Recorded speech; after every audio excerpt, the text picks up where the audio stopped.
In this video, we're going to talk about resisting the temptation to wager your non-negotiables. But I was reading in 1 Kings, and all of these were in the Bible where you're reading Kings and Chronicles. All you're doing is looking at the cycles. If you apply it to life, it's like the cycles of a man or a woman. You know, cycles in your life. You have high points and low points. Time when you feel close to God, you feel far away. Time when you're doing right and time when you're not doing right. I mean, it's that same thing.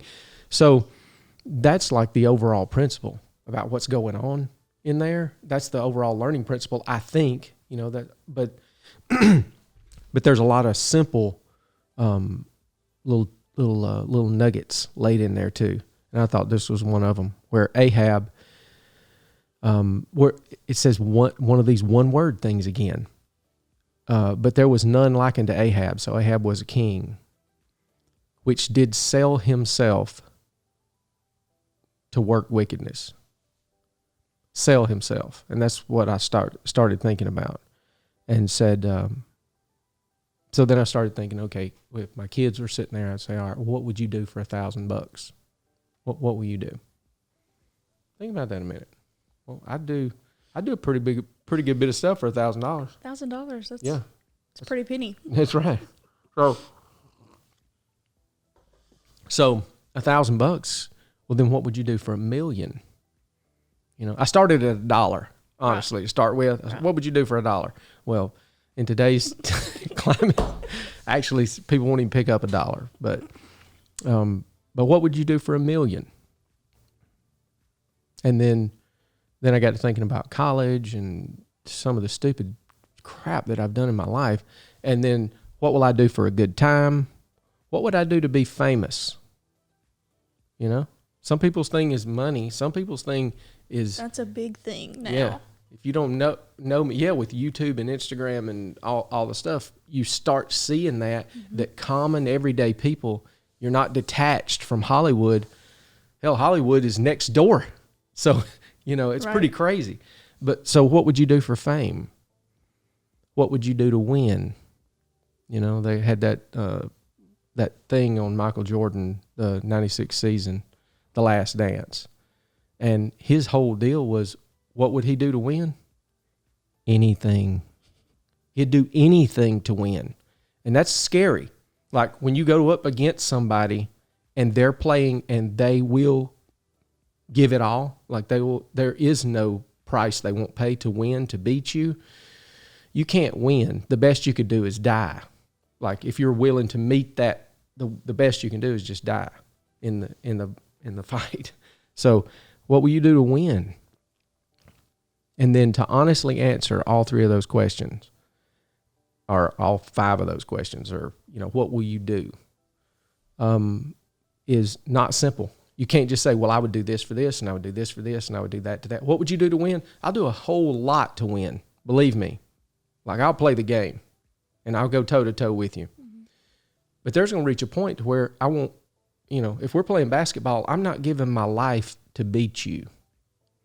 If we're in business and I'm competing against you, I'm not going to try to go in the back door and steal from you to make sure you get, you know, I can take you down. It's not that type of, so it's complicated and it's multi-layered. Like you'll go this far on this thing, this far on this thing. Okay, what would you do to protect your family? Where does that go? Okay, now that goes on high up there. Yeah. Like we'll go toe-to-toe all the way to death with that. You know, you want to take my family, well then you're going to have a real problem. So all of that stuff is multi-layered. And then I thought the kind of the takeaway of the whole thing was I'm what's for sale? Okay, what would I do to do all that? But now then what's for sale? What do I have that's for sale? What would I do? But what do I have that I'm willing to give up that's for sale for that thing, to achieve whatever that is I'm looking for? Am I willing to sacrifice my character? So is my character for sale? Are my dreams for sale? The thing that I really wanted, if somebody gives me a cheap alternative, will I just take that?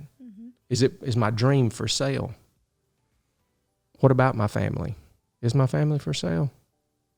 Would I sell them out for $1? Would I sell them out for fame? Would I sell them out for some achievement? And I would say no. But how often have I sacrificed my family to work 60 hours a week or 80 hours a week? You know, those are hard questions to be answered. And then, so my takeaway was I got to make sure that there are certain things that are non-negotiable. Right. If I don't set the non-negotiables before I start dealing, I'll fall. If I don't set what this is supposed to be before I go here, then I'm going to have some real problems, because you get decision fatigue. You'll start doing things that, this is a little shady, but I can probably get away with that. That's not really that big a deal. I can lie a little. I can cheat a little. And the next thing you know, man, you're off in left field. So I've got to determine what my non-negotiables are. If I say my family's non-negotiable, then they better be on my schedule, just like they were life and death business deal or whatever the thing, practice, whatever it is that I'm involved in. But to come up with those and then refuse to put them on the table. Whatever those non-negotiables are, they don't come into the wager ever. Like, it's just off the table. So, and there's going to be a huge temptation, because the things that are non-negotiable are the things that are most valuable to me, and could be the most valuable to everybody around me too. So that thing, those people or things or whatever that is, my faith, my family, those kind of things that are not negotiable, then I have to protect them, and I have to never bring them to the table. So resist the temptation to wager my non-negotiables. So, what's for sale?